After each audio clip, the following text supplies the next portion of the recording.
Nah, korelasi itu ya, bicara tentang hubungan ya. Di dalam korelasi itu sendiri, itu ada beberapa teknik ya yang bisa dipakai, tapi yang paling umum dipakai itu yang Pearson. Nah, di sini di dalam slide ini saya ada beberapa eh, korelasi yang saya cantumkan di slide, tapi kita fokus di Pearson karena itu yang paling banyak dipakai. Ya, nah kita bahas dulu konsep dasarnya ya, korelasi itu apa sih? Kita mau lihat ya hubungan di antara dua variabel. Jadi kalau misalnya kita punya penelitian ya meneliti dua variabel. Katakanlah kalau dalam statistik kita biasanya katakan itu namanya variabel X dan Y. Ya. Variabel X itu yang lebih awal ya, dan dia biasanya dianggap sebagai yang menjadi penyebab dari perubahan yang ada di variabel Y. Itu biasanya seperti itu. Walaupun kalau di korelasi itu kita tidak meneliti hubungan sebab akibat, tetapi kita hanya meneliti apakah X dan Y itu berhubungan, tetapi biasanya kita meletakkan variabel yang kira-kira itu akan menjadi penyebab itu di variabel X. Ya, misalnya gimana? Misalnya kita mau lihat apakah ada hubungan antara tinggi badan dan berat badan. Nah, coba saya mau bertanya, kira-kira mana yang akan memberikan pengaruh kepada variabel yang lain? Yang tinggi badan memengaruhi berat badan atau berat badan yang akan memengaruhi tinggi badan? Kira-kira secara logika yang mana? Berat badan yang mempengaruhi tinggi badan. Berat badan akan memengaruhi tinggi badan. Jadi orang yang semakin berat, maka dia akan semakin tinggi, gitu kan? Bukan semakin Kebalikannya, pendek. Bu. Kebalikannya berarti. Gimana? Siapa yang punya pendapat? Jadi ketika seseorang itu tinggi, otomatis dia akan memiliki berat badan yang cenderung ideal. Hmm? Maksud aku tuh Apa kayak kaitannya kalau sama dia berat badan? tinggi, pasti berat badannya itu seimbang dengan ketinggiannya gitu loh, Bu. Oke, jadi kalau kita punya variabel X dan Y, yaitu em, tinggi badan dan berat badan, ya, kira-kira yang akan ditaruh di X yang mana? Tinggi Yang badan. tinggi badan, gitu kan? Berarti kalau tinggi badan di X, berarti dia diduga bisa memengaruhi berat badan. Yang Y-nya itu kan berat badan. Gitu kan? Logikanya cocok?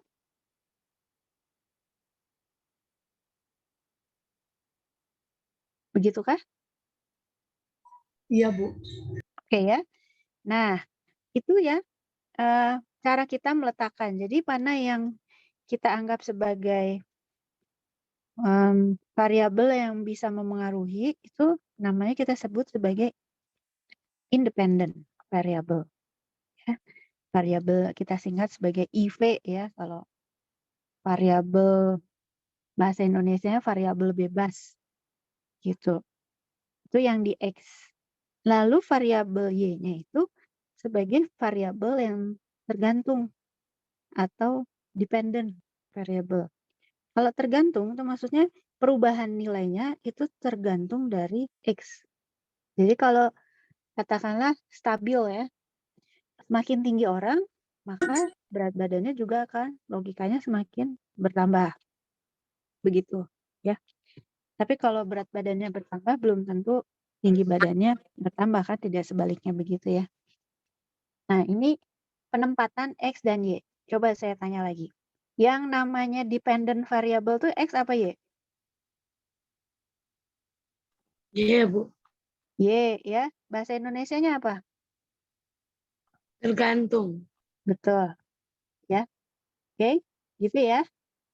Jadi yang X itu variabel bebas, yang Y itu variabel tergantung atau terikat. Ya. Bahasa Indonesianya terjemahannya bisa macam-macam. Tapi kalau bahasa Inggrisnya independent variable dan dependent variable. Nah, ini ada contoh lagi. Apakah ada hubungan antara konsumsi gula dan tingkat aktivitas anak prasekolah? Jadi dari penelitian sebelumnya ada temuan bahwa hiperaktivitas itu juga dipengaruhi oleh asupan gula, ya. Jadi aktivitas yang normal dan yang menjadi hiperaktif gitu ya, berarti abnormal, itu bisa dipengaruhi oleh banyaknya konsumsi gula. Entah itu dari susu, dari makanan, atau dari minuman yang lain. Ya. Nah, ini seorang peneliti ingin mengetahui apakah ada hubungan antara konsumsi gula dan tingkat aktivitas anak prasekolah. Coba saya tanya, yang X-nya yang mana?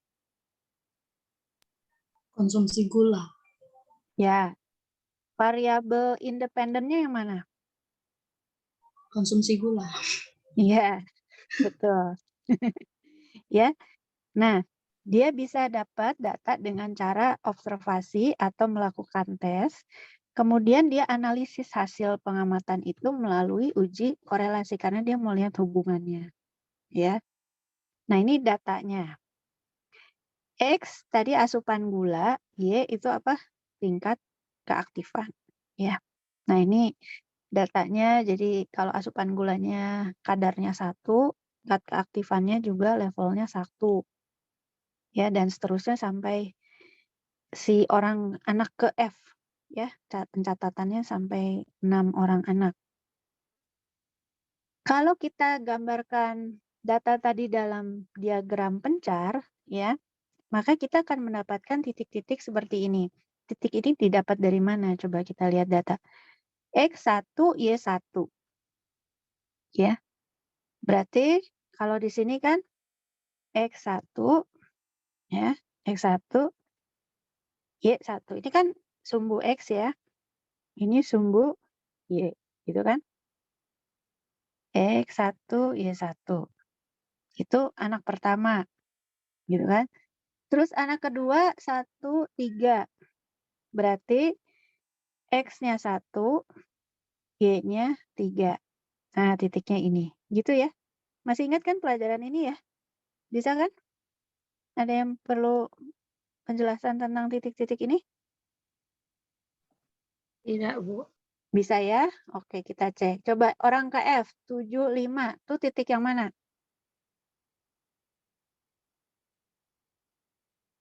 Siapa yang tahu? Titik terakhir enggak, Bu? Yang paling kanan atas, Bu. Nah, betul. Yang paling kanan atas. Yang ini ya. Setuju ya?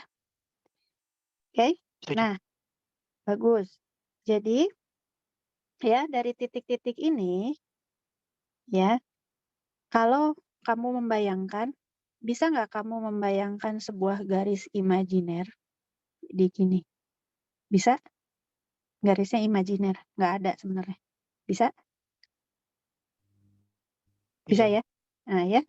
Nah kalau kamu bisa, itu artinya titik-titik ini ya antara X dan Y ini berhubungan. Gitu. Jadi yang namanya korelasi itu mau cari garis ini, garis imajiner ini. Kalau garis imajiner ini ada, berarti antara X dan Y itu berhubungan. Itu logikanya. Ya. Nah, contohnya seperti ini. Ini garis imajiner yang melalui titik-titik ini. Nah, ini dilihat ya, diambil dari mana? Ini jarak terdekat ya, yang mungkin ada. Kenapa garisnya? Kenapa garisnya nggak kayak gini? Karena kalau garisnya kayak gini, maka jarak ini jadi jauh gitu. Kita mau cari garis yang hubungannya itu paling dekat ya. Dari semua titik-titik ini paling dekat ke sini gitu.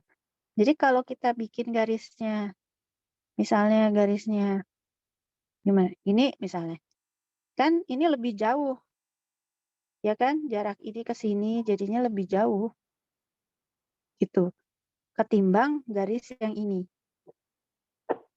Jadi yang dicari itu adalah garis yang akan membuat titik-titik ini memiliki jarak yang terpendek ke garis tersebut. Gitu. Nah, bagaimana karakteristik hubungannya? Ada dua, positif atau negatif. Kalau hubungannya positif, maka arahnya tuh naik, sama-sama naik. Jadi, kalau X naik, Y juga naik. Karena sumbu X dan Y ini ya, makin ke kanan itu kan makin besar. Ya, kalau sumbu Y makin ke atas tuh skornya makin besar. Maka kalau X naik, Y naik, maka garisnya akan begini. Ya kan? Garis imajiner kita itu akan begini bentuknya. Itu kalau hubungannya positif. Gitu. Ya. Kalau hubungannya negatif, itu arahnya bertolak belakang. Jadi kalau X naik, Y-nya turun. Nah, kalau X-nya naik, Y-nya turun, seperti kita tahu, yang ke bawah ini kan yang semakin turun, ya kan? Kalau ke kiri, itu X yang ke kiri yang semakin turun. Benar nggak? Ya kan? Kalau ke kanan kan semakin besar kan untuk X. Kalau Y semakin ke atas semakin besar, semakin ke bawah semakin kecil gitu kan? Berarti kalau hubungannya negatif, maka garisnya bagaimana? Garisnya gini kan? Atau gini? Benar nggak? Karena kan semakin besar X-nya, Y-nya semakin kecil. Jadi garisnya akan begini. Semakin kecil X-nya, Y-nya semakin besar. Maka garisnya begini. Itu kalau hubungannya negatif. Sampai sini. Bisa dibayangkan nggak? Bisa, Bu. Ya. Ada yang mau tanya sampai sini? Positif, negatif?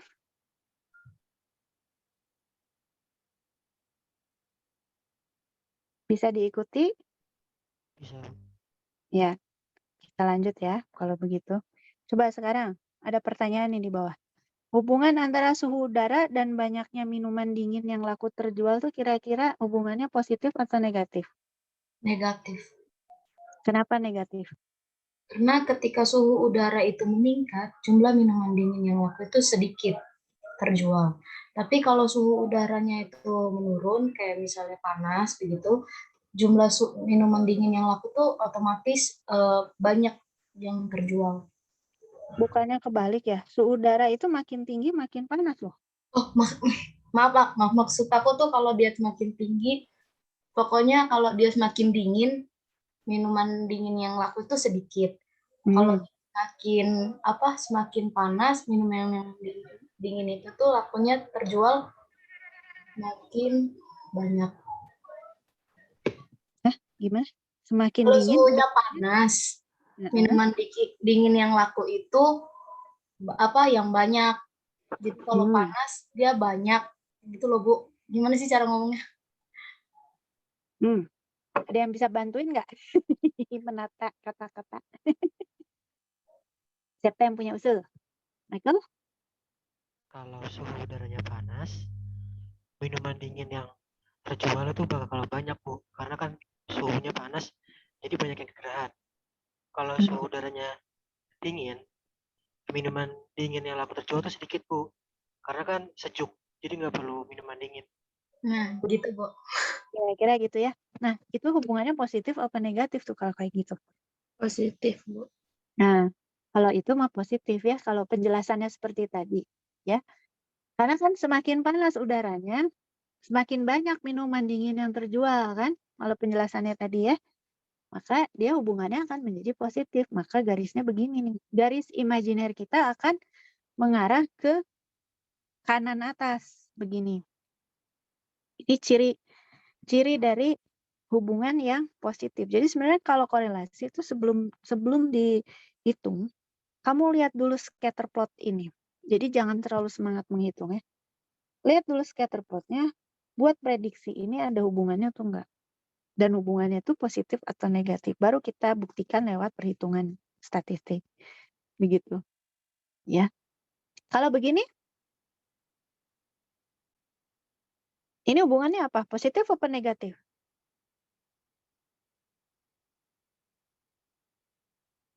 Siapa yang tahu?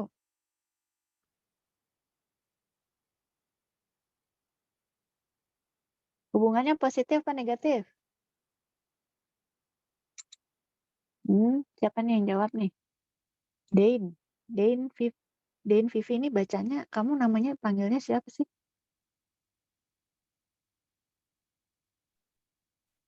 Vivi, Dain apa Olivia? Dain, Bu. Dain. Kalau menurut Dain negatif ya? Iya. Kenapa negatif, Dain?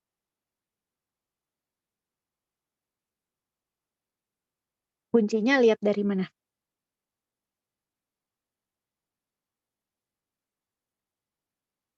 Halo, Dain? Jawabannya pakai perasaan ya, Dain? Jadi kalau ditanya alasannya bingung ya, Dain? Halo, Dain? Ada yang bisa bantu?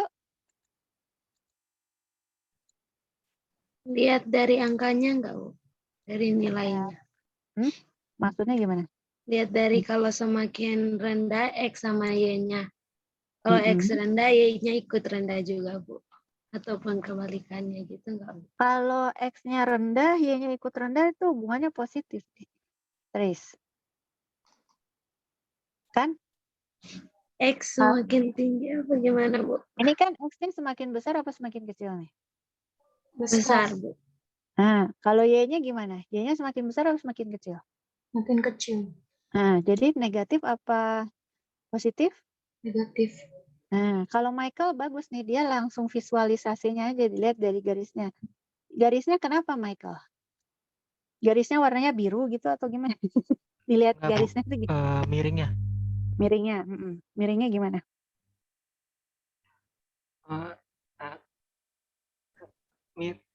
Bingung, Bu. Nyampingnya nggak dari 0 terus ke arah kanan atas gitu, Bu. Jadi gimana ya? Ya begitulah, Bu, pokoknya. Saya ngeliatnya begitu doang. Kok kayak jawaban pakai perasaan gitu, Michael? Coba. Saya ingin izin membantu. Silakan. Kamu mau bantu Iya. siapa? Jadi kan Yang mana? mau bantu jawab ini konsep dasar korelasi. Jadi yang saya lihat itu kan kopi panas yang terjual itu kan menurun karena temperatur udaranya itu malah bagaimana ya, temperatur udara meningkat. Jadi kalau kan semakin panas begitu, berarti itu korelasinya ke negatif. Iya Jadi sih. semakin itu panas, semakin kopi yang terjual itu tidak ada. Begitu jawaban saya. Boleh, benar sih. Cuma kamu lihatnya dari mana sih? Dari apa maksudnya? Tanda apa yang membuat Brian bisa menjawab saya lihat ini titik negatif? nomor 60 gitu. Apa, Brian? Agak putus. Jadi saya lihat dari titik sampai garisnya begitu. Jadi titik bisa melihat itu kan menurun juga. Itu rumah garisnya itu menunjukkan bahwa itu menurun. Jadi garisnya ini menurun gitu ya? Itu merupakan tanda yang biru Betul. itu. Ya, betul. Kalau dia menurun ke kanan bawah, berarti dia arahnya negatif ya. Sahabatannya kok bilang ke kiri, kenapa ya? Ya, benar deh. salah ke kanan, Bu. Dan benar Den ya. Jadi X-nya berbanding terbalik ya. Benar-benar. Penjelasan itu menarik ya, bagus ya. Dilihat ini tuh garisnya menurun. Nah, kalau garisnya menurun itu menunjukkan kalau X dan Y-nya itu tidak sejalan. Maksudnya kalau yang satu tinggi, yang satu menjadi rendah. Kalau yang ini kan menaik ya, naik ke kanan atas. Nah, ini menunjukkan kalau X-nya bertambah, Y-nya juga bertambah. Gitu. Saya pikir tadi penjelasannya Brian bagus ya. Mungkin Michael juga maksudnya gitu ya, Michael? Iya, Bu. Saya nggak ngelihat bagian sampingnya, Bu, yang kopi panas gitu, Bu, sama temperatur. Jadi nggak terlalu jelas. Betul. Sebenarnya yang dilihat memang betul garisnya dan titik-titiknya. Arahnya ini kemana gitu. ya ke arah kanan atas. Kalau kanan atas begini, ini menunjukkan hubungan yang positif. Tetapi kalau menunjuk ke kanan bawah begini, ke bawah begini, ini hubungan yang negatif, gitu ya. Nah, kemudian kamu bisa lihat di sini logikanya, ya. Ketika suhu udara makin panas, kopi panas yang terjual kira-kira gimana? Makin banyak atau makin sedikit? Siapa yang tahu? Logika aja, kalau udara makin panas, kopi panas Makin yang terjual sedikit, Bu. makin sedikit ya. Sedikit, Bu. Kalau mungkin ada yang pernah naik gunung, kalau kita di gunung kan dingin ya. Siapa yang bilang di gunung panas? Kalau di gunung kan dingin ya. Kopi panas laku nggak di gunung? Laku, Bu. Laku banget ya. Kopi panas, jahe gitu ya. Kamu sering naik gunung ya? Enggak OTW naik gunung. Kamu lagi OTW naik gunung ini? Hah? Luar biasa. Tuh, astaga. Hujan-hujan naik gunung. Hah? Luar biasa ya. Kamu kuliah sambil naik gunung, luar biasa. Bercanda ya, kita relax aja. Nah, jadi itu tadi kita bahas ya arah ya. Nah, sekarang kita bahas karakteristiknya. Hubungan di korelasi itu ada yang linear, ada yang tidak linear. Kalau yang namanya linear itu membentuk garis lurus, ya.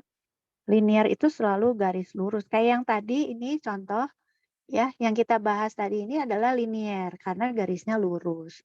Tetapi kalau bentuknya kurva, ya, itu namanya tidak linear.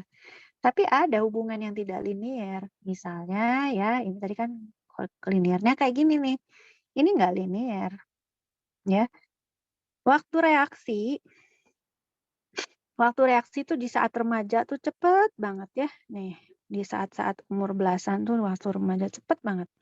Maka kalau ada yang diingat nih, atau kamu mungkin ya, siapa yang kalau lagi naik motor, siapa yang bisa naik motor?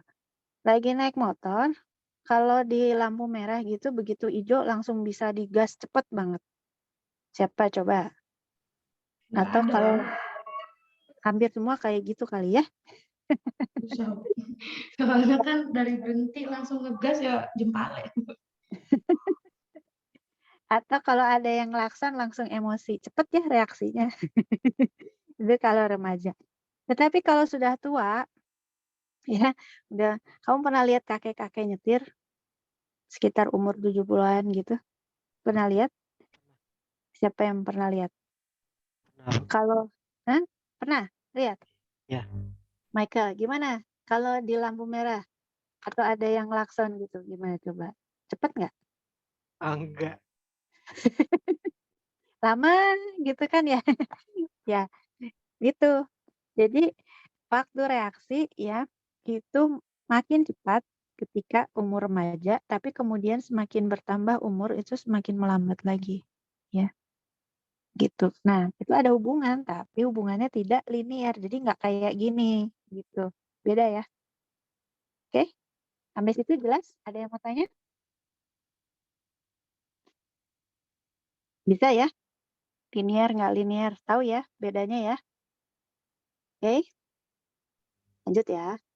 Sekarang yang berikutnya adalah derajat hubungan. Nah, hubungannya itu sempurna, tidak ada korelasi. Nah, itu dilihat dari angkanya. Ya. Kalau angkanya 1, itu berarti korelasinya sempurna. -1 juga sama, sempurna. Hanya yang tadi, ingat arah hubungan tadi. Kalau 1 itu sempurna, arahnya apa? Positif. Kalau -1 arahnya sempurna. Arahnya ini sempurna tapi arahnya apa? Negatif. Nah, negatif. Ya. Jadi arah itu bisa sama-sama sempurna. Arah yang ini sempurna, ini -1 enggak. Ini karena ada yang di luar. Ya. Ini tidak sempurna. Yang sempurna itu kalau semua ya titik itu ada di satu garis. Nah, kalau begitu coba lihat. Dengan pengertian tadi, mana yang korelasinya sempurna? Coba. C, Bu. C. Betul. Sempurnanya positif atau negatif? Negatif. Negatif. Ya, betul, negatif. Jadi kalau yang semua titik ada membentuk satu garis lurus, nggak ada yang keluar-keluar kayak di sini-sini gitu, itu artinya korelasinya sempurna. Begitu ada yang keluar satu aja, itu korelasinya pasti turun, ya. Dia nggak akan jadi satu lagi, ya, gitu. Kalau yang ini korelasinya ada nggak? Bisa membentuk garis nggak? Tidak, Bu. Tidak, Bu. Nah, kalau tidak membentuk garis, berarti ada korelasi tidak? Tidak ada. Tidak ada. Tidak ada, makanya dia korelasinya 0. Jadi korelasi yang paling rendah itu adalah 0, yang paling tinggi itu adalah plus 1 dan minus 1. Gitu ya. Jadi tingginya itu ada 2, plus 1 dan minus 1. Oke? Nah, sekarang coba dari antara yang A sama yang B, mana yang lebih kuat?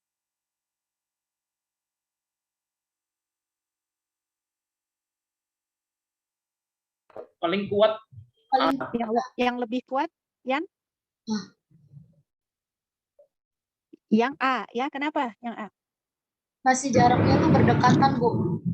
Yes, ya, titik-titiknya ini lebih dekat ya ketimbang yang ini.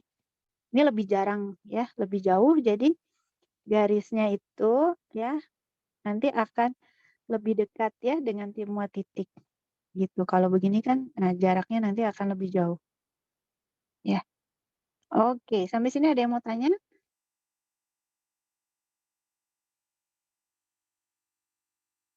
Jelas? Lanjut nih kita. Lanjut tuh. Yuk lanjut ya. Oke, nah. Jadi kita kapan pakai korelasi? Kalau kita mau buat prediksi ya, apakah X itu diduga akan membuat perubahan pada variabel Y. Misalnya IQ dan IPK. Ya, ada hubungannya ya. Walaupun tidak sangat sempurna ya, tidak sempurna ya. IQ dan IPK itu hubungannya tidak sempurna. Jadi mungkin kira-kira kalau dibuat titik-titik ya mungkin kayak yang B ini ya. Kayak yang ini, IQ dan IPK. Jadi IQ arahnya sih sebenarnya ya mestinya nggak gini, arahnya mestinya gini ya. Gini. Karena IQ-nya di sini, IPK-nya di sini. Gitu kan? Ada hubungan tapi tidak sempurna, gitu kan? IQ dan IPK. Terus bisa nanti kalau kamu masuk ke psikometri dan PSP ya, penyusunan skala psikologi, kita bahas tentang validitas. Terus bisa pakai korelasi. Reliabilitas juga pakai korelasi. Ini termasuk uji yang paling banyak dipakai di psikologi ya, korelasi ini. Jadi akan banyak dibahas-bahas di mata kuliah yang lain. Terus bisa dipakai untuk verifikasi teori ya, karena mau lihat hubungan ya. Hubungan ukuran otak ya dengan kemampuan belajar, apakah ada hubungan otak yang lebih besar, kemampuan belajarnya lebih tinggi gitu ya. IQ orang tua dan IQ anak ternyata ada hubungannya ya. Jadi anak-anak yang cerdas tuh biasanya berasal dari orang tua yang cerdasnya karena IQ itu diturunkan ya, genetik. Jadi kalau kamu pengen punya anak yang pinter, cari pasangan yang pinter juga gitu. Supaya secara genetis tuh akan bisa menghasilkan anak yang pinter juga. Tapi ini ajaran yang terlalu idealis ya. Cari pasangan kan nggak semudah itu ya. Dia pinter tapi dia nggak mau kawin sama kita. Ya sama aja ya. Siapa yang kayak gitu ya? Jadinya aduh cari yang pinter. Udah nih dapet yang pinter. Tapi dia nggak mau sama kita ya bisa. Ya nggak bisa juga ya. Ya ini bercanda ya. Ada yang udah punya pacar? Coba diukur IQ-nya. Yunika udah punya pacar belum? Udah kan ini Yunika. Belum, Bu. Nanti cari yang pinter ya, di tes IQ dulu ya. Ya kalau dia mau itu, Bu. Nah itu juga permasalahan ya. Kamu kok mau sama saya harus tes IQ dulu? Enak aja, lebih baik kita putus. Gitu Yun, gimana dong? Gak jadi ya Yun ya? Nah, iya. Ya, lanjut ya. Itu apa tentang korelasi. Oke, saya pikir itu konsep dasar korelasi. Ada yang mau bertanya sampai sini? Itukah yang ditanyakan Yunika tadi di awal? Udah, Bu. Udah pas kalau Yunika. Mungkin yang lain gimana? Ada yang mau ditanyakan? Gimana? Brian, mungkin ada yang mau tanya? Brian? Enggak, Bu. Terima kasih. Ya, sama-sama. Michael mungkin? Enggak ada, Bu. Oh, udah jelas. Oke, yang lain gimana Delvin? Delvin, kita udah lama nggak ketemu ya, Vin? Gimana, Vin? Ada yang mau ditanya? Jelas. Oke. Kalau udah jelas, mah kita lanjut aja ya. Bobby, gimana, Bob? Apa kabar, Bobby? Bobby. Ya, Bobby. Bobo ya, Bi? Bobby, Bobo. Bobby udah lama nih nggak ngobrol-ngobrol. Apa kabar, Bobby? Bobby, Bobo. Gimana, Sarani? Tadi yang lagi buka IG, ada pertanyaan?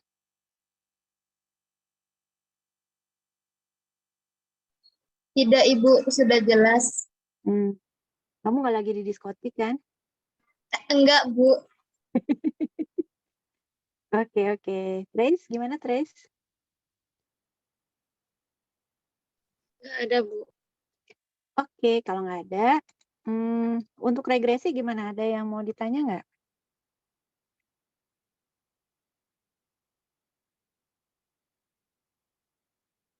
Untuk regresi, udah dipelajari di YouTube-nya? Ada yang mau ditanya atau ada yang mau dibahas? Bebas aja ya, santai. Ada yang mau ditanya?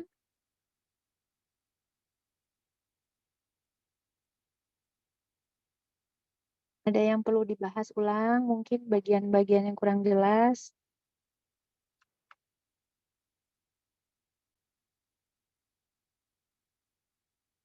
Gimana?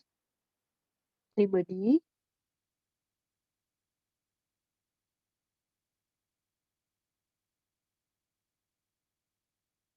Ada untuk regresi? Dari Michael nggak ada, dari yang lain mungkin? Ada yang mau bertanya soal regresi? Prinsipnya sih sebenarnya regresi itu mirip sama korelasi ya, makanya materinya dideketin regresi. Ya. Artinya kalau regresi itu kita cari ininya, garisnya ya, persamaan garisnya. Ini kita hanya belajar pengantar regresi ya, karena kalau regresi yang sesungguhnya itu cukup rumit. Nah, kita tujuannya di mata kuliah ini hanya untuk pengantarnya aja. Jadi yang sederhananya. Gimana? Ada lagi? Yunika udah jawab, Michael udah jawab. Yang lain gimana? Dane, gimana Dane?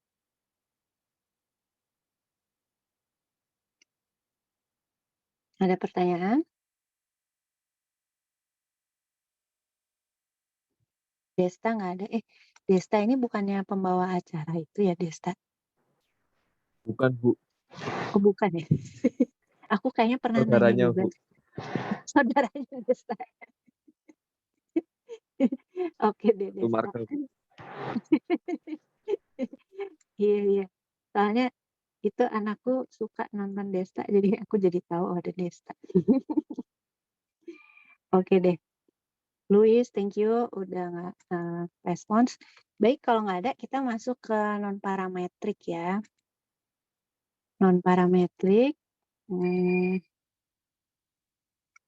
bentar.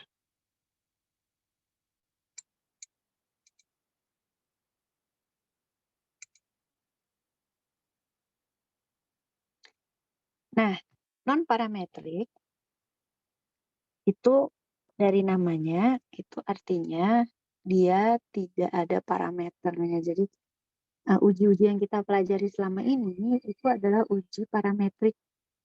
Ada parameternya ya, kayak uji T, ANOVA, uji Z ya. Korelasi ini juga tadi regresi itu semua uji-uji parametrik ya. Ada parameternya.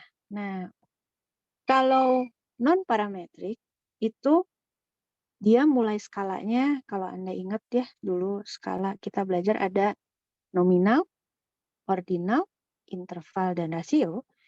Maka untuk non parametrik itu untuk skala nominal dan ordinal. Nah, yang kita pelajari sekarang ini kebanyakan kita pakai yang ordinal. Nah, jadi kalau saya ulang, uji-uji parametrik itu untuk data yang saya tulis di sini ya, yang skalanya itu interval dan rasio. Ya, kayak uji Z gitu kan,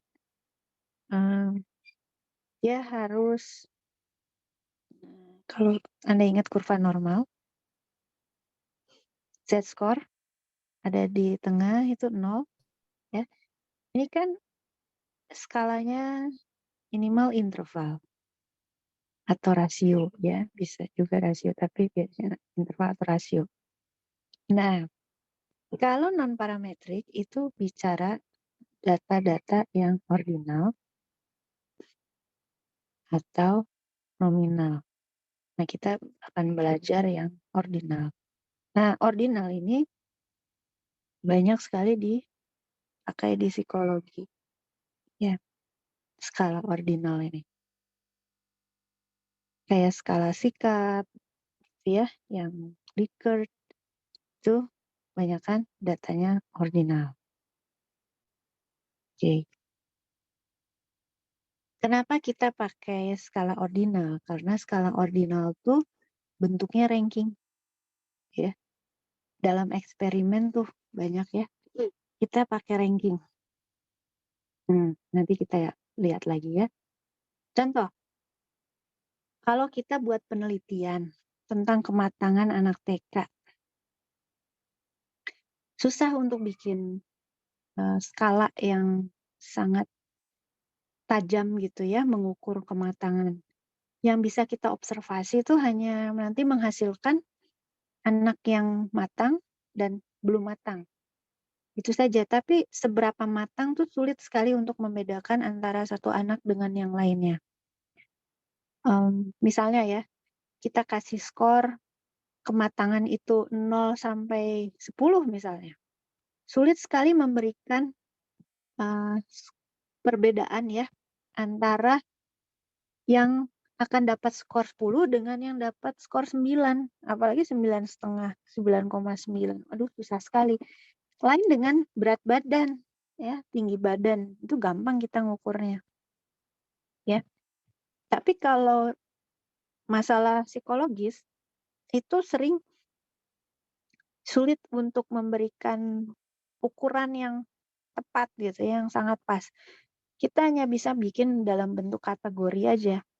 Ini misalnya, ini yang kelompok kita sebut kelompok matang, ya ini kelompok yang belum matang, misalnya gitu kan.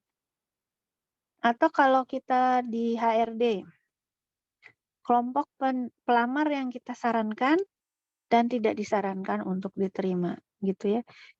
Ini agak susah untuk membuat disarankannya skornya 10, 9, nah itu agak susah. Ya, susah, gitu.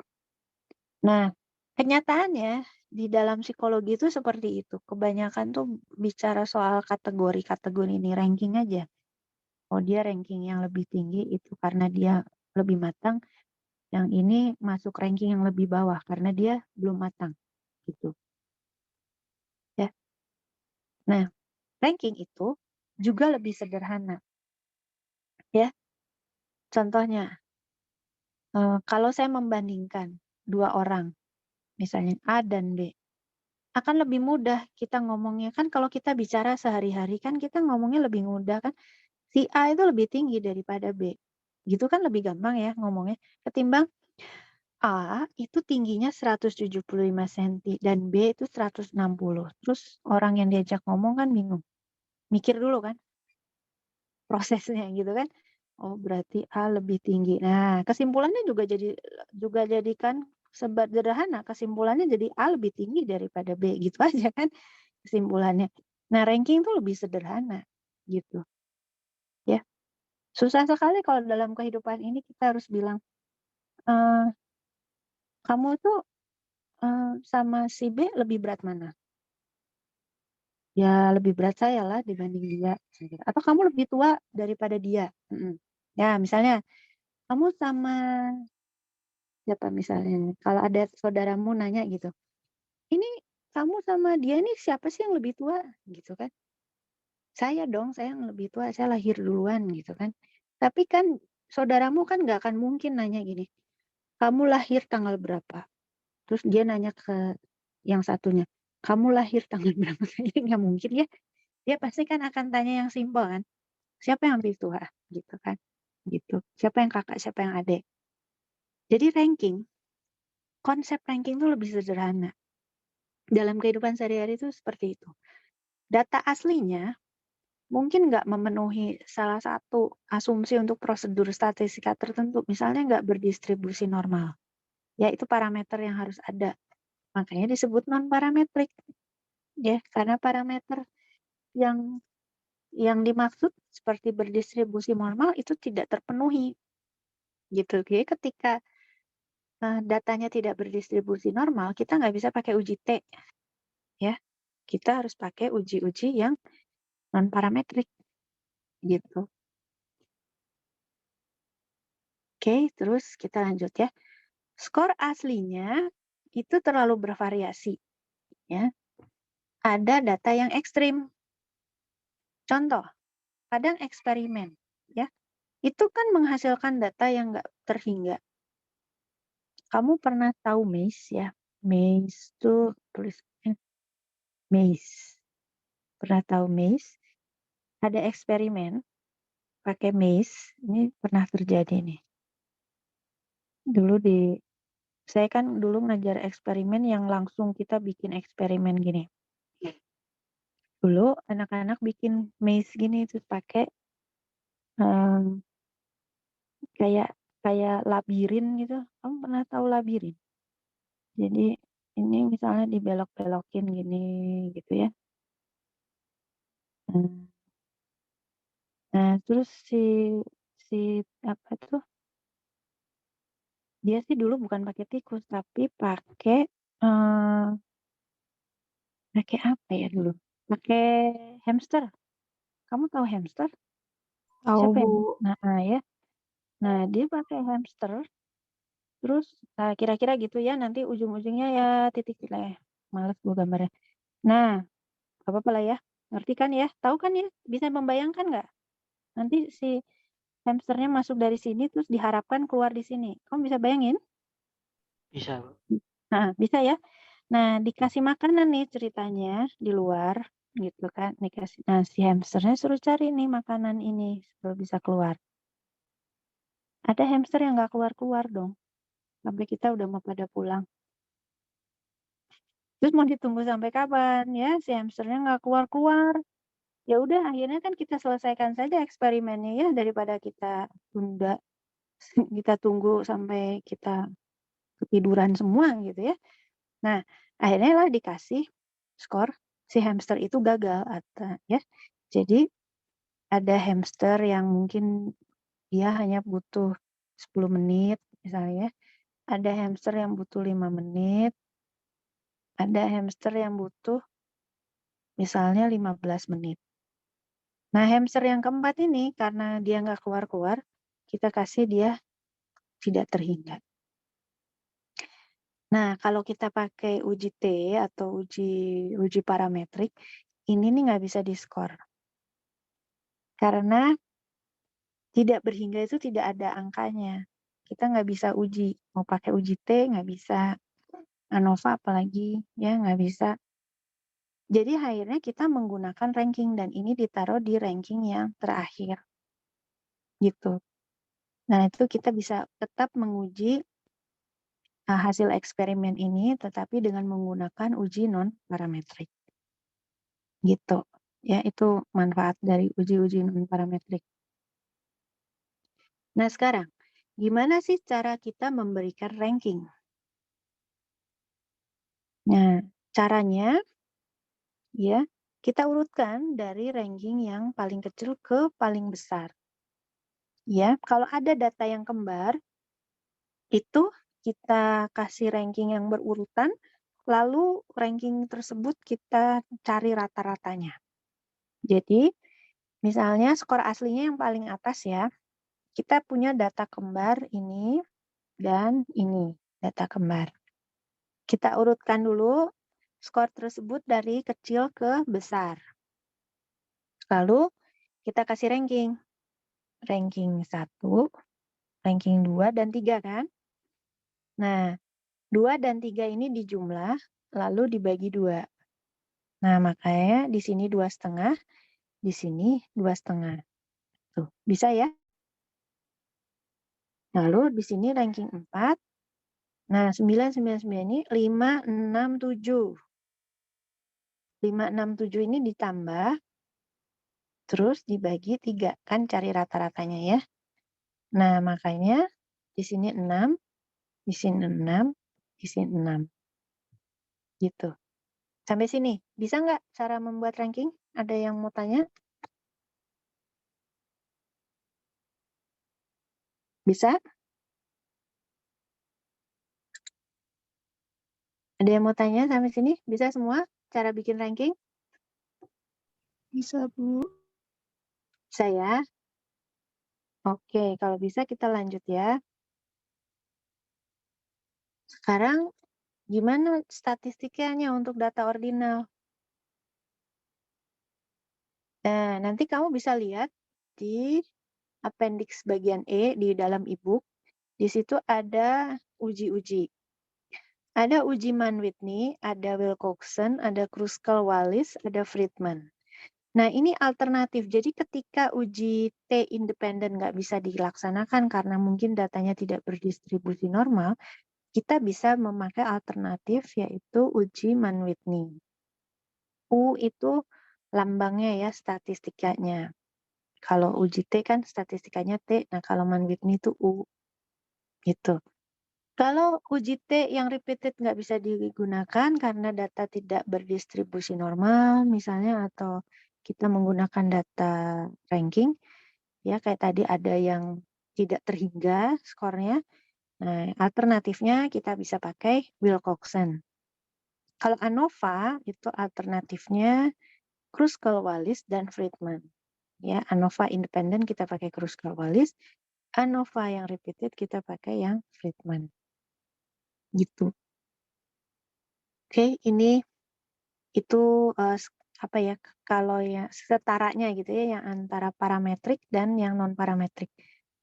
Jadi coba saya tanya, kalau uji parametriknya itu adalah t-test repeated, yang setara itu di non parametriknya apa? Uji apa?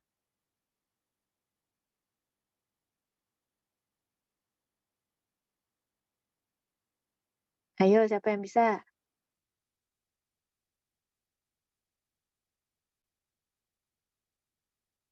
Siapa yang bisa? Ayo.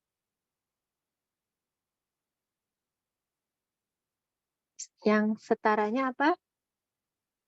Uji apa? Betul, sahabat Tania, Wilcoxon ya. Oke, mantap. Sip. Lanjut ya. Nah, sekarang saya mau bahas ya, di sini itu adalah uji Mann-Whitney dan uji Wilcoxon aja. Kalau Mann-Whitney ya, itu alternatif ketika kita nggak bisa pakai uji T independen. Ya, t-test independen kita nggak bisa pakai, kita bisa beralih ke Mann-Whitney test.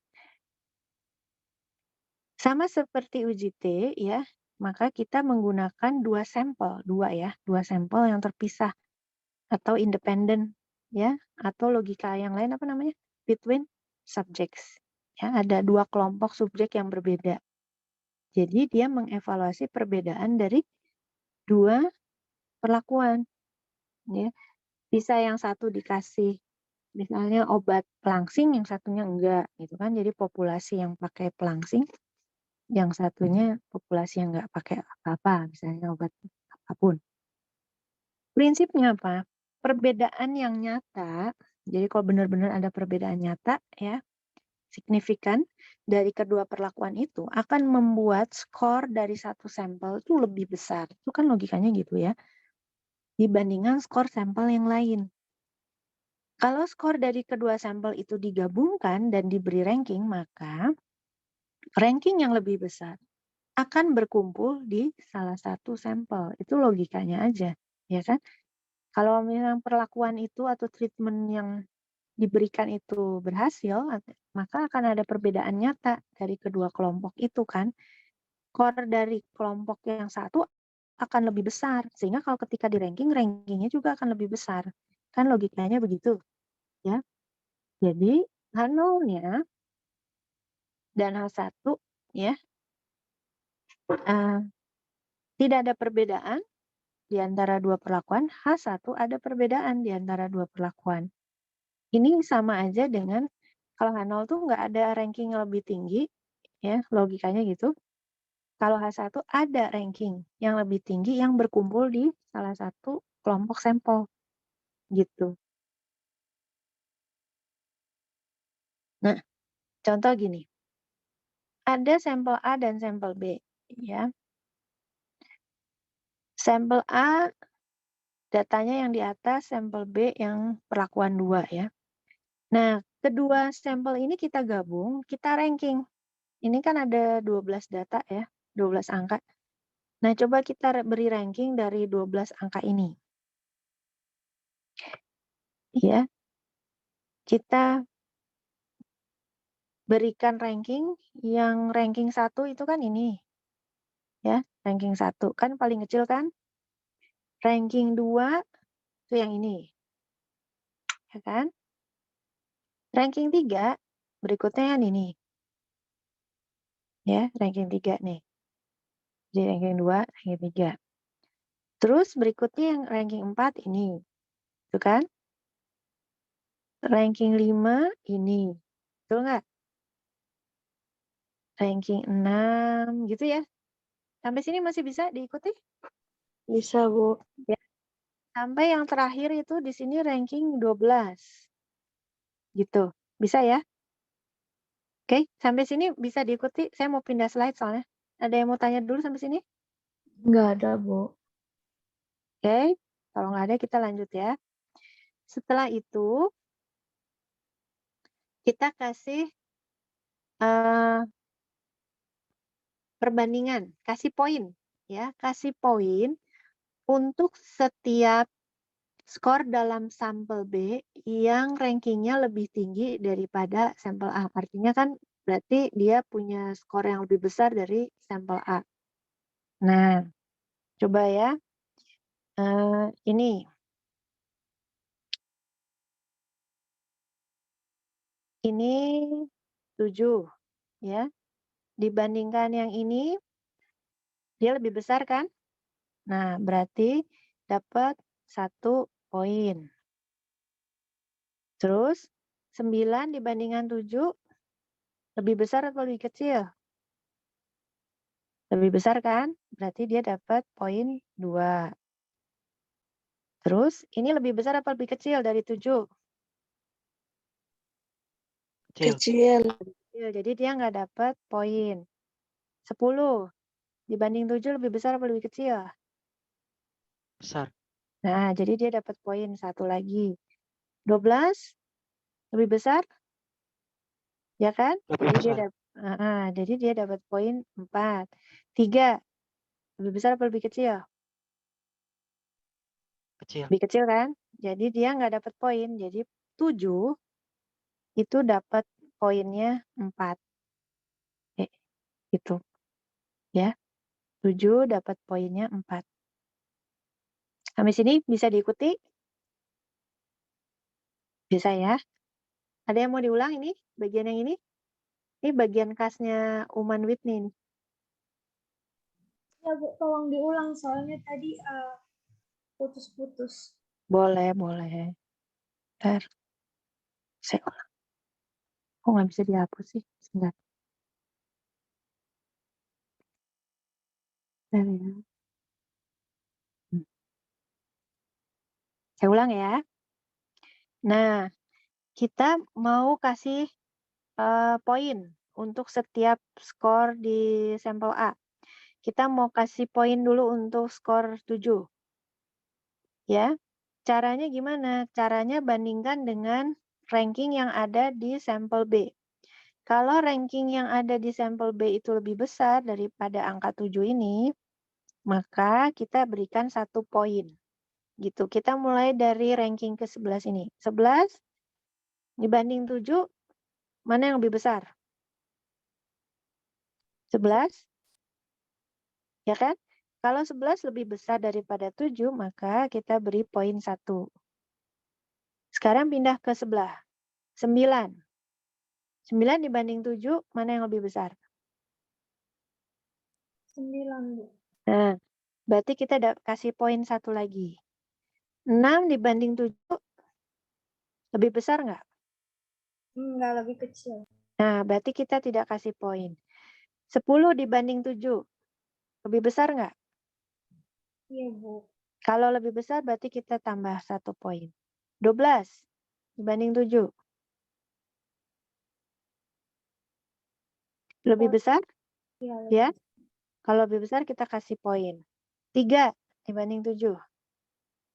lebih kecil. Nah, berarti tidak kita kasih poin. Ya, jadi poinnya 4. Gitu? Jelas? Jelas, Makanya Bu. Makasih. Oke. Ya, gitu ya. Nah, kemudian kita lakukan juga untuk yang angka 1, angka 4, angka 8, angka 2, dan angka 5. Ini semua kita lakukan. Ya. Coba angka 1. Kalau 7 tadi kan poinnya 4. Sekarang untuk angka 1, poinnya berapa? 6. Nah, caranya gimana? Sama seperti tadi ya. 11 berbanding 1. Besar mana? Besar yang B, berarti dapat poin 1, gitu kan? 9 berbanding ini 1. Lebih besar kan? Dapat poin 1. 6 banding 1. Lebih besar kan? 6, berarti dapat poin 1. 10 banding 1. Dapat poin 1 lagi kan? 12 banding 1 dapat poin 1. 3 banding 1 dapat poin lagi 1. Jadi makanya di sini 6. Gitu. Ngerti nggak? Bisa ya?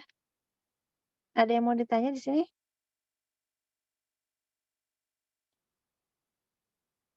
Coba saya mau tanya. Ini kenapa bisa 5? Yang ini. Dari Karena mana? angka yang lebih kecilnya cuma 1, Bu. Yang Itu lainnya dia dapat poin. betul. Itu kita dapat dari perbandingan angka berapa dan berapa? Angka 4 di sampel 1 dan angka-angka lainnya di sampel B. Di sampel B. Ya. Jadi untuk angka yang 4 itu nanti dapat poinnya 5. Untuk angka 8 dapat poinnya 4. Untuk angka 2 dapat poinnya 6. Untuk angka 5 dapat poinnya 5. Gitu ya. Sampai sini ada yang mau tanya? Ada yang perlu diulang? Jelas? Oke? Jelas, Bu. Jelas ya. Nah, untuk yang itu namanya UA. Untuk UB sama caranya, tetapi dibalik ya. 11 dibandingkan dengan ini. Semua. Ada nggak yang lebih besar dari 11 di sampel A? Nggak ada. Gitu ya. Terus untuk yang 9, bandingkan. Ada nggak yang lebih besar dari 9? Ada? Enggak ada. Ada, makanya di sini skornya 0. Gitu ya. Sampai dengan yang ketiga. Yang ketiga ini. Yang lebih besar dari 3 di sampel A berapa? 1, ya kan? Terus mana lagi? 4, Jadi 2 poinnya. Terus mana lagi? 8 dan 5, Bu. Bagus. Jadi makanya poinnya 4. Gitu ya. Ada yang mau tanya sampai sini? Bisa? Gimana? Jelas? Daniel? Jelas, Daniel? Daniel bobo ya. Max, gimana Max? Jelas?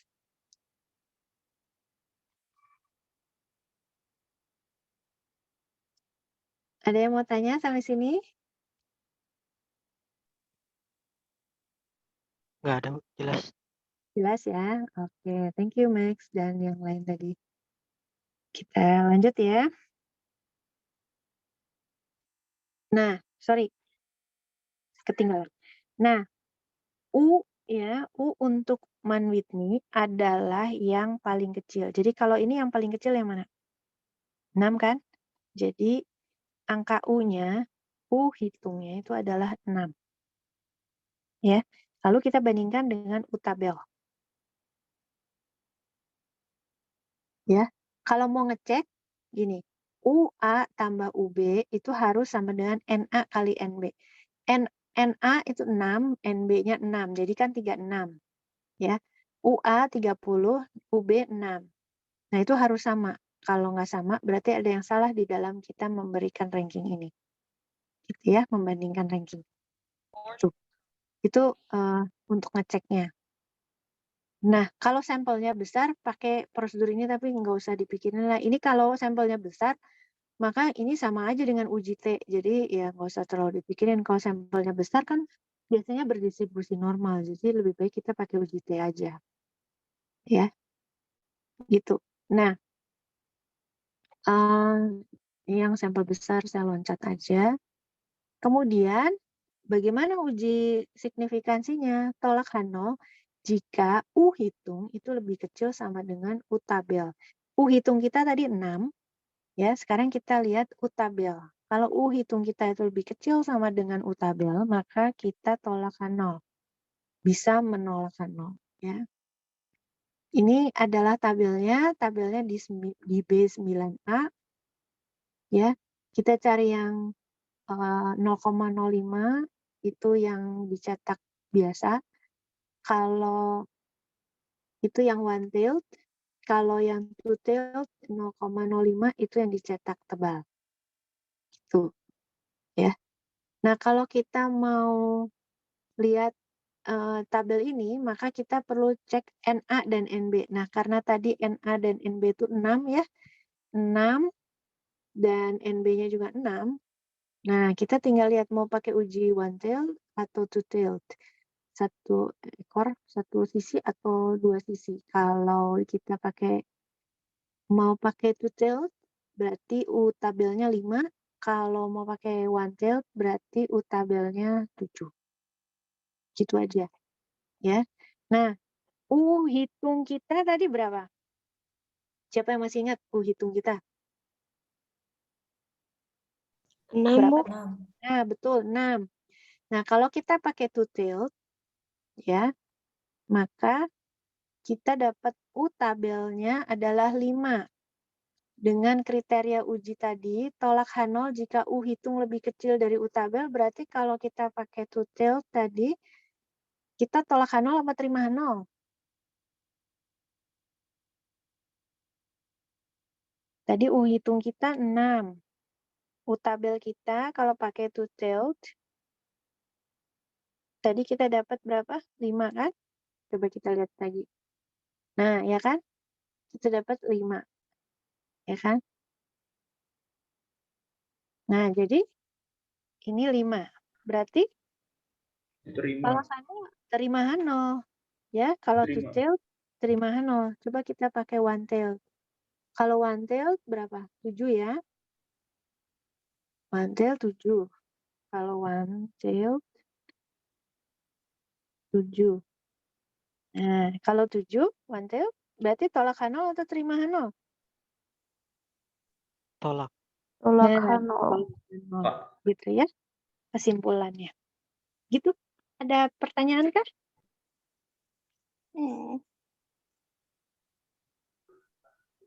Ibu, berarti kalau kita disuruh tulis kesimpulan, berarti kita Mm-mm. tulis dua-duanya. Enggak, Yang kan kalau misalnya biasanya dari ditanya setiap pertanyaan ya. hipotesis kan dari hipotesis udah jelas kan? Kita mau pakai two tailed atau one tailed kan? Oke, oke. Ingat yang dulu kan di awal-awal ya? Kan dari hipotesis sudah jelas apakah hipotesisnya itu one tailed atau two tailed. Gitu. Oke. Nah ini caranya ya kita lihat jadi tabelnya.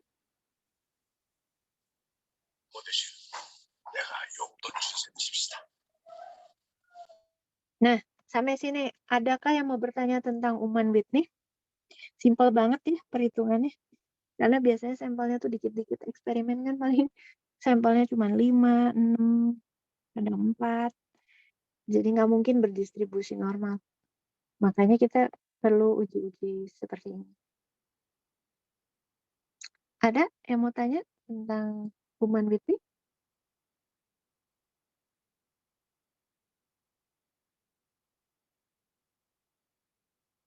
Nggak ada? Kalau nggak ada kita lanjut ke Wilcoxon. Oke? Gimana kita lanjut? Lanjut. Oke, kita lanjut ya. Nah, kalau Uman Whitney tadi alternatif untuk uji T yang independen, kalau Wilcoxon-nya alternatif untuk yang uji T yang related. Ya. Dia menggunakan satu sampel yang diukur 2 kali. Jadi ada pengukuran berulang atau repeated measures ya. Atau within subjects ya.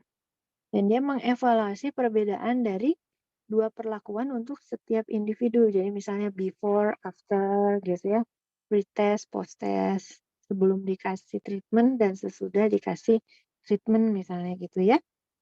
Nah, kalau eksperimen tuh kan biasanya kan sampelnya dikit-dikit. Nah, itu kan susah lah kayak kita mau pakai uji T pasti nggak bisa berdistribusi normal lah ya. Maka kita pakailah ini. Nah, prinsipnya apa? Perbedaan dari kedua skor setelah diberi ranking ya, ranking dari yang terkecil hingga terbesar tanpa memperhatikan tanda positif atau negatif. Jadi yang di sini yang diberi ranking adalah difference-nya. Ingat ya, kalau kita uji T itu kan yang related kan kita hitung difference kan? Nah, sama di sini juga kita hitung difference-nya. Nah, difference-nya ini yang kemudian kita kasih ranking. Nah, karena difference itu bisa positif atau negatif, rankingnya hanya memperhatikan angkanya, tidak memperhatikan tanda positif atau negatif. Gitu, itu prinsipnya. Ya. Contoh gini. Partisipan A difference-nya positif 4, gitu kan ya. Terus positif partisipan B itu salah. Partisipan B itu nilai difference-nya berapa? Minus berapa? 14. Gitu kan? Terus begitu ya. Seterusnya. Nah, difference-nya ini itu yang dikasih ranking. Ya. Jadi kita bisa lihat ranking-rankingnya dari angka, nggak usah dilihat positif negatifnya, yang dilihat angkanya aja. Jadi angka yang paling kecil kan 4, jadi rankingnya 1. Angka berikutnya 5 kan, rankingnya 2. Berikutnya 6, ya ini nggak usah dilihat nih. 3 jadi rankingnya. Itu seterusnya sampai ranking yang terakhir, yaitu 8, angka yang paling besar 24 ya, ini nggak usah dilihat. 8. Gitu, sampai dengan memberikan ranking bisa coba Ada yang mau tanya nggak sampai sini? Bisa nggak? Ngerti kan? Ada yang kurang jelas di sini?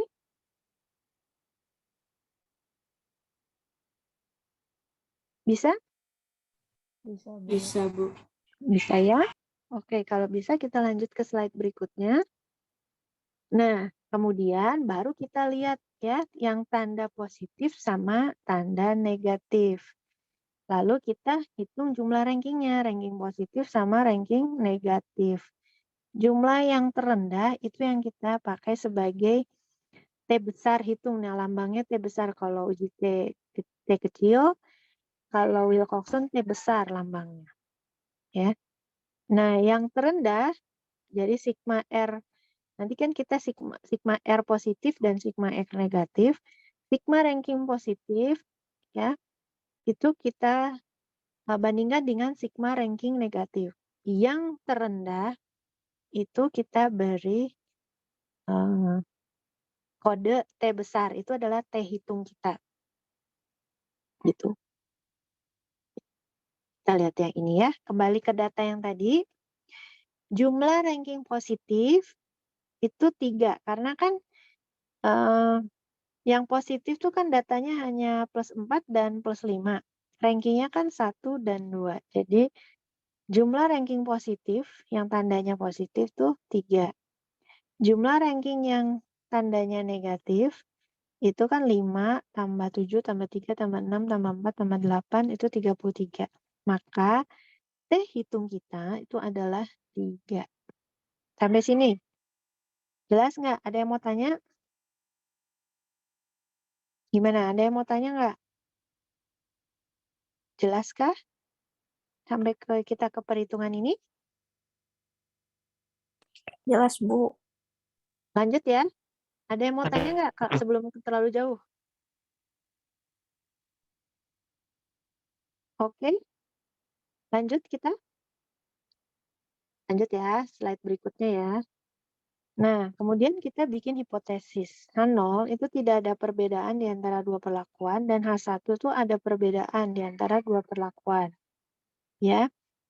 Nah, ini bergantung pada rankingnya. Ya, ranking tadi. Lalu uji signifikansinya adalah tolak H0 jika T hitung itu lebih kecil dari T tabel. Ya. Kita bandingkan T hitung dengan T tabel.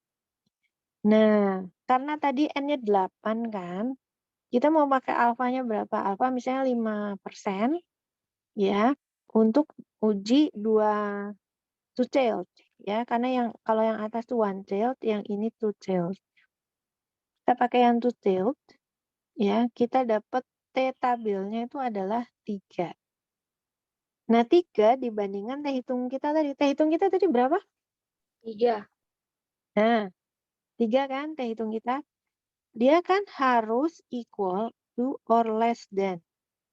Ya, begini kan.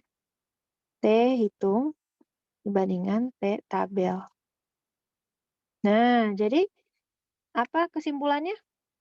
Tolak H0 atau terima H0? Tolak, Bu. Tolak H0. Ya, maka H0 ditolak. Sampai sini. Siapa yang mau bertanya? Simple banget ya. Dibanding uji-uji parametrik. Ada yang mau bertanya?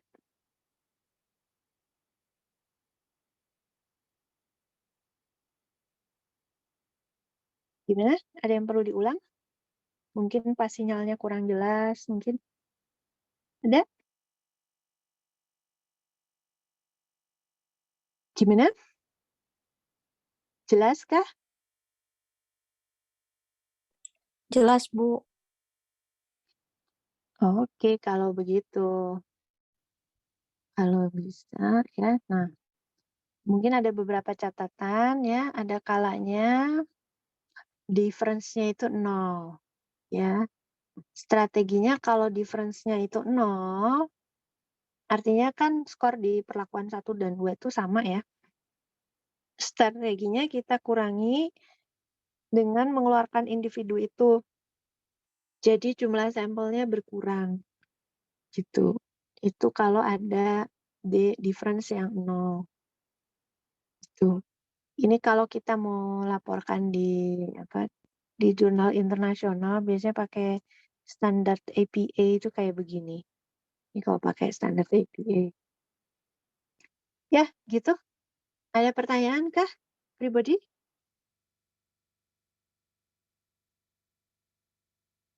Gimana? Ada pertanyaan? Ada bagian yang perlu diulang? Dari saya nggak ada, Bu. Thank you, Sahabat Tania. Kamu dipanggilnya apa sih? Sab apa? Sahabat apa gimana? Tania aja, Bu. Oh, Tania. Oke. Thank you, Tania. Thank you, Max. Ya. Yang lain gimana? Kalau ada pertanyaan jangan sungkan ya.